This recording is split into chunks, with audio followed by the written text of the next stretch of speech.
Hi guys, I'm back with my second video. I hope you liked the previous one. So let's discuss the today's topic, which is Rajyakshama Chikitsa from chapter 8 Charak Samhita Uttarat चिकित्सा स्थान chapter 8। अब राजक्षमा को हम correlate कर सकते हैं tuberculosis से। सबसे पहले आचार्य चरक ने राजक्षमा के पर्याय का वर्णन किया है। राजक्षमा का पर्याय है क्रोध, यक्षमा, ज्वर, रोग और दुख। इन सब के को हम राजक्षमा का पर्याय बोलते हैं। अब है राजक्षमा होता किस कारण से है। राजक्षमा के 4 कारणों का उल्लेख चरक संहिता में आया है। अयथा बल आरंभम वेग संधारणम क्षयम यक्षमणे कारणम विद्या चतुर्थम विषमाशनम। यहाँ यक्षमा के 4 कारणों को उल्लेख करते हुए आचार्य चरक ने यक्षमा के 4 कारण बताए हैं। अयथा बल आरंभम मतलब अपनी शारीरिक शक्ति से अधिक कार्य करना। वेग संधारणम दूसरा कारण है मल मूत्र आदि के वेगों को रोकना। क्षयम तीसरा कारण है धातु का क्षय। यक्षमणे कारणम विद्यात यक्षमा के कारणम जो है जो चौथा है उसमें है विषमासन मतलब विषम आसन। अब है यक्षमा के पूर्व रूप कि राजक्षमा होने से पहले हमें क्या क्या पूर्व रूप दिखेंगे। सबसे पहले होगा कि रोगी को प्रतिशाय होगा, दुर्बल्य होगा, दोष रहित वस्तुओं में दोष दिखना। उसको जो दोष रहित वस्तु होंगी उसमें भी दोष दिखेगा। शरीर में विविधता होगी अर्थात शरीर के स्वच्छ रहने पर भी गंध प्रतीत होगी। प्रत्येक वस्तु से रोगी को घृणा होगी। उचित भोजन करने पर भी रोगी का बल और मांस का क्षय हो जाएगा। मतलब वो जो भोजन ले रहा है वो न्यूट्रिटिव ले रहा है, अच्छी क्वालिटी का ले रहा है, फिर भी जो उसमें बल है और मांस है वो क्षय हो जाएगा। इसलिए मैथुन, मद्य, मांस सेवन की अधिक रुचि एवं शरीर को उत्तम वस्तुओं से ढके रहने की इच्छा। रोगी को मैथुन की इच्छा होगी, वह मांस मद्य का सेवन करना चाहेगा और उसको शरीर से को वस्त्रों से ढकने की इच्छा रहेगी। अन्य पेय पदार्थों में मक्षिका, घुन, केश, तृण गिरना या दिखाई पड़ना। केश, हड्डी, नख अधिक मात्रा में बढ़ना। जो रोगी होगा उसके नख, हड्डी, केश ये सब अधिक मात्रा में बढ़ेंगे। अब रोगी स्वप्न में क्या दिखेगा? पक्षी, टिड्डी, व्याघ्र आदि शवापद अर्थात शिकारी जीवों से पराजित होगा। रोगी क्या होगा? जो अपने सपने देखेगा उसमें जो वो शिकारी जानवर हैं, पक्षी है, उनसे हार जाएगा। केश, हड्डी के समूह व राख के ढेर पर चढ़ना। रोगी जो सपना होगा उसमें राख के ढेर पर चढ़ लेगा। हड्डी, केश इन सब का समूह देखेगा। जलाशयों का सूखना, पर्वतों का गिरना और बगीचों का सूखना देखेगा। तारा समूह या अन्य प्रकाशमान सूर्य, चंद्रमा, अग्नि आदि को गिरते देखना। मतलब ऐसा देखेगा कोई तारा गिर रहा है, कोई चंद्रमा गिर रहा है या कोई ऐसे प्रकाशमान वस्तु को गिरते हुए देखेगा। अब है राजक्षमा की संप्राप्ति क्या है। आचार्य चरक ने राजक्षमा की संप्राप्ति बताई है कि जो ये उपरोक्त निदान है, ये वाले 4 कारण हैं, इनका जो पुरुष है वो सेवन करेगा, उसकी वजह से जो उसकी अग्नि होगी वो विषम हो जाएगी, जिस वजह से जो आहार है हमारा उसमें धातुओं का पाक नहीं होगा। आहार और धातुओं का पाक नहीं हुआ, विशेषकर आहार रस से क्या होगा? कफ का निर्माण हो जाएगा। एक तो पाक नहीं हो रहा है और जो पाक हो रहा है उससे क्या होगा? मेनली जो है कफ का निर्माण होगा। जो कफ होगा, अब क्या कफ की क्या प्रॉपर्टी है कि ऑब्स्ट्रक्ट करेगा। जो बढ़ा हुआ कफ है स्त्रोतस के मार्ग को बंद कर देगा। अब स्त्रोतस के मार्ग बंद हो गए, रक्त आदि धातु का इस वजह से क्षय हो जाएगा, क्योंकि उनका क्या होगा? निर्माण नहीं हो पाएगा, पोषण नहीं हो पाएगा और इस वजह से क्या होगा? धातु में रहने वाली धातु अग्नि का नाश हो जाएगा और इस तरह से रोगी को राजक्षमा हो जाएगा।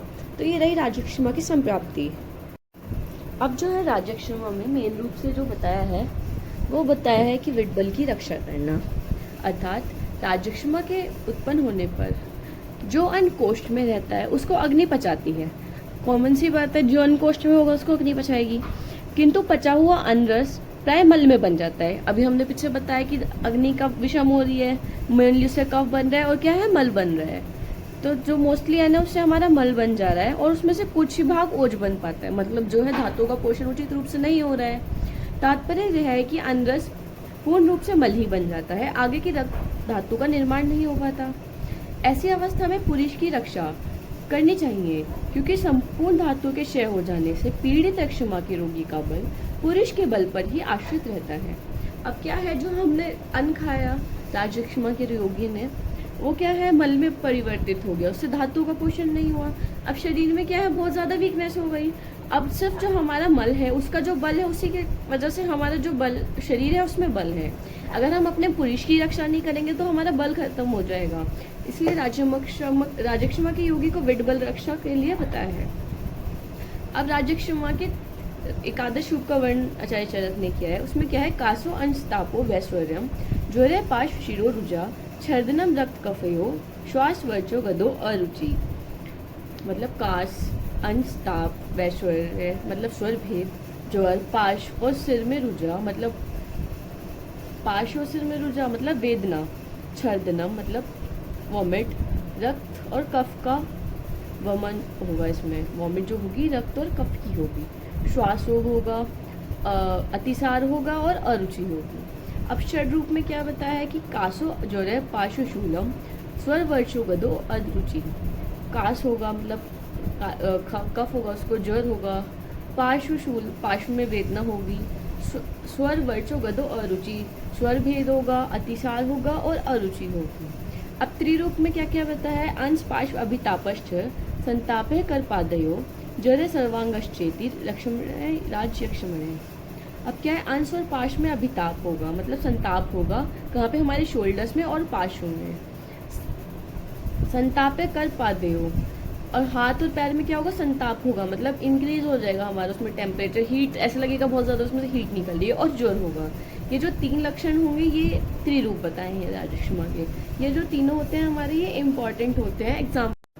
अब हम देख लेते हैं कि राजक्षमा की चिकित्सा क्या बताइए आचार्य चरक ने। आचार्य चरक ने कहा है कि जो राजक्षमा है उसमें त्रिदोष हैं वो प्रकोपित रहते हैं, इसलिए जो वैद्य है उसको दोषों के बल और अबल का विचार कर उसके अनुसार चिकित्सा व्यवस्था करनी चाहिए। मतलब जो दोष है उनको देखना चाहिए कि कौन सा दोष बढ़ा है कौन सा घटा है, तो दोषों के बल और अबल का विचार कर रोगी की चिकित्सा करनी चाहिए। और हमने पहले ही बताया, सबसे पहले राजक्षमा में बताया गया है कि बल की रक्षा करनी चाहिए, मतलब जो हमारा पुरुष है उसके बल की रक्षा करनी चाहिए। इसके लिए आचार्य चरक ने श्लोक दिया है, तस्मात् पुरुषं संरक्षेयं विशेषाद्र जय रक्षमणे सर्वधातु शयार्तस्य बलम तस्य ही विट बलम। इसमें वही बताया गया कि जो हमारा अन्न है वो विशेषकर बल में परिवर्तित हो जाता है और धातुओं का पोषण नहीं हो पाता। इसके लिए जो हमें अपने पुरुष के बल की रक्षा करनी चाहिए, क्योंकि पुरुष के बल पर ही हमारा शरीर का बल निर्भर रहता है। अब इसमें पथ्य क्या बताया है, जो मूली और कुलथ का यूज है उसके साथ यव, गेहूं अथवा चावल का भक्ष्य मतलब भोजन करना, यव अथवा गोधूम ले सकते हैं, बकरी का दूध ले सकते हैं, जंगल पशु पक्षियों का मांस इसमें बताया गया क्योंकि भ्रण कारक होता है, चना ले सकते हैं, मुगद मतलब मूंग ले सकते हैं, अथवा यपुष्ट का यूज ले सकते हैं। अब मांस का प्रयोग बताया आचार्य चरक ने, लावा, तीतर, मुर्गा, बटेर, इन सब के मांस को हम घी में भून पकाकर लवण, अम्ल, कटु रस से युक्त कर मतलब इन सब रसों से संस्कारित करके उसमें गरम गरम रस राजक्षमा की रोगी को पीने के लिए देंगे। अब इसमें पान व्यवस्था, हम रोगी को पीने के लिए क्या क्या दे सकते हैं। सबसे पहले अगर रोगी मद्य पीना चाहता है, मतलब कि अगर वो अल्कोहल का कंजप्शन करना चाहता है तो उसे हम वारुणी नामक मद्य दें। अब देख लेते हैं कि जल किस तरह से हम संस्कारित कर राजक्षमा के रोगी को दे सकते हैं। सबसे पहले है लघु मंच मूल से संस्कारित जल, जो है चढ़न परिभाषा के अनुसार पकाकर हम राजक्षमा के रोगी को दे सकते हैं। इसके बाद धनिया, सोट से पकाया हुआ जल राजक्षमा के रोगी को दे सकते हैं। भूमि आंवले से पकाया हुआ जल राजक्षमा के रोगी को दे सकते हैं। चारों पर्णी अर्थात शाल पर्णी, मुगद पर्णी, माश पर्णी, कृष्ण पर्णी, इन चारों पर्णियों से पकाया हुआ जल पीने के लिए राजक्षमा के रोगी को दे सकते हैं। और साथ ही जो ये जल है, जो ये चारों तरह से पकाया हुआ जल है, इनसे ही दाल, भात आदि भक्ष्य बनाकर रोगी को खिलाना चाहिए। मतलब जो रोगी का हम भोजन बना रहे हैं उसमें भी हम इन्हीं चारों प्रकार के जलों का प्रयोग करें तो ज़्यादा बेटर रहेगा। इसके बाद हम रोगी को संशमन चिकित्सा दे सकते हैं। उसमें हम जो स्वेदन देंगे उसमें हम संकर स्वेद, परिषेक स्वेद, नाड़ी स्वेद और उपना स्वेद दे सकते हैं। संकर स्वेद छाती, कंठ, पार्श्व सिर पर, परिषेक स्वेद सिर पर, नाड़ी स्वेद कंठ और सिर और पार्श्व पर, उपना स्वेद सिर, पार्श्व और अंशूल में दे सकते हैं। स्वेदन के बाद हम आलेप, स्लेप और प्रदेय का प्रयोग कर सकते हैं। इसमें हम पद्मकादि प्रदेय, प्रपोंड काद्य प्रलेप का प्रयोग कर सकते हैं। नस्य दे सकते हैं। धूमपान, भोजन के बाद रोगी को घृतपान करा सकते हैं। तेल और अभ्यंग का प्रयोग कर सकते हैं। अब आती है संशोधन चिकित्सा। जिन रोगियों में दोषों की अधिकता हो ऐसे रोगियों में सर्वप्रथम स्नेहन स्वेदन के पश्चात स्नेहयुक्त मृदु वमन का प्रयोग करना चाहिए। सबसे पहली बात तो यह है कि जो भी रोगी में दोष की अधिकता है हम सिर्फ उन्हें संशोधन चिकित्सा देंगे। और इसमें भी सबसे पहले हम स्नेहन स्वेदन कराएंगे, उसके बाद मृदु वमन का प्रयोग कराएंगे। वमन पश्चात पुनः उचित बल प्राप्त होने पर स्नेहयुक्त विरेचन देंगे। मतलब हमने वमन कराया, उसके बाद जब बल प्राप्त होगा तब विरेचन देंगे, बल प्राप्त होने से पहले विरेचन नहीं देंगे। अब इसमें विशेष क्या बताया और संशोधन कराते समय यह सावधानी रखनी चाहिए कि रोगी का कर्षण न हो। यदि अधिक मात्रा में कर्षण हो जाए तो रोगी की मृत्यु संभव रहती है। अब हमें क्या कराना है कि ऐसे संशोधन देना है कि जो रोगी है उसमें अपतर्पण ना हो, उसके बल की हानि न हो, अन्यथा रोगी की जो है मृत्यु हो सकती है। अब इसमें हम योग कौन कौन से देंगे? अब इसके लिए हमारे पास ट्रिक है सिताली या वाणी को बल एवं जीवन देने में दुर्लभ है। अब इसमें सी से सीतोपलादी चूर्ण, ता से तालीशादी चूर्ण, या से यवानी शाड़व चूर्ण, बल से बलादी शीर, जीवन से हमारे पास दो घृत है, जीवंताद्य घृत और जीवंतियाद्य घृत, दुर्लभ से दुर्बलाद्य घृत। साथ ही इसमें नागबल रसायन जो होता है उसका प्रयोग उत्तम होता है। अब इसके योग दोबारा देख लेते हैं। सीतोपलादी चूर्ण, तालीशादी चूर्ण, यवानी शाड़व चूर्ण, बलादी शीर, जीवंताद्य घृत, जीवंतियाद्य घृत, दुर्बलाद्य घृत और नागबल रसायन। अब जो है राज्यक्षमा में जुगुप्सु मतलब गुप्त रूप से मांस का प्रयोग का वर्णन किया है। जो ये होता है इम्पोर्टेंट होता है, शॉर्ट नोट में भी जुगुप्सा चिकित्सा पूछी जा सकती है। जुगुप्सा चिकित्सा क्या है? जिन व्यक्तियों ने मांस कभी नहीं खाया, मतलब जो व्यक्ति सिर्फ वेजिटेरियन है, नॉन वेजिटेरियन नहीं है, वो मांस कभी नहीं खाते, अथवा जिन व्यक्तियों को मांस को खाने का अभ्यास नहीं है, मतलब जो खा तो लेते हैं बट काफी टाइम से उन्होंने नहीं खाया तो उनके लिए अभी हैबिचुअल नहीं है, या फिर जो मांस हम उन रोगियों को दे रहे हैं वो वह वाला मांस नहीं खाते। सपोज कि हम उसको तीतर का मांस दे रहे हैं और रोगी तीतर का मांस नहीं खाता, तो वह तीतर के मांस के लिए अभ्यस्त नहीं है। अतएव ऐसा मांस मांस सेवी के लिए अनिष्ट होता है, अप्रिय होता है। मतलब या तो जो रोगी मांस नहीं खाता या जिस मांस का रोगी को अभ्यास नहीं है, ऐसा मांस रोगी के लिए अनिष्ट मतलब अप्रिय होता है, पर लाभ की दृष्टि से उसका प्रयोग कराना आवश्यक है। तो इस प्रकार धोखे से मतलब बहाने से या धोखे से सुखपूर्वक उन अप्रिय मांसों को दिया जा सकता है। मतलब हम किसी खाने में मिलाकर दे देंगे, इस तरह से हम उसको धोखे से देंगे और रोगी को बिना बताए देंगे, जिससे कि रोगी मांस का सेवन कर ले और उसका जो है चिकित्सा अच्छे से हो पाए। यदि रोगी जान जाए कि यह अमुक घृणित पशु पक्षी का मांस है तो वह मांस खाएगा ही नहीं।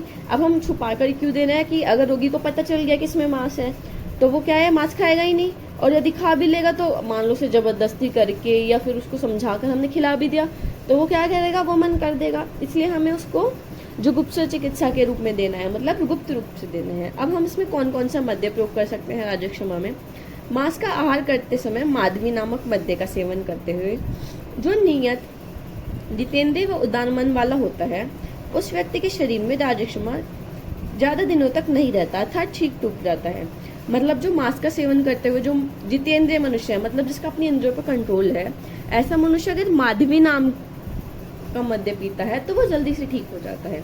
इससे अलग हम उसमें प्रसन्ना, वारुणी, सिद्धू, अरिष्ट, आसप और मधु ये सब जो मद्य है पीने के लिए दे सकते हैं।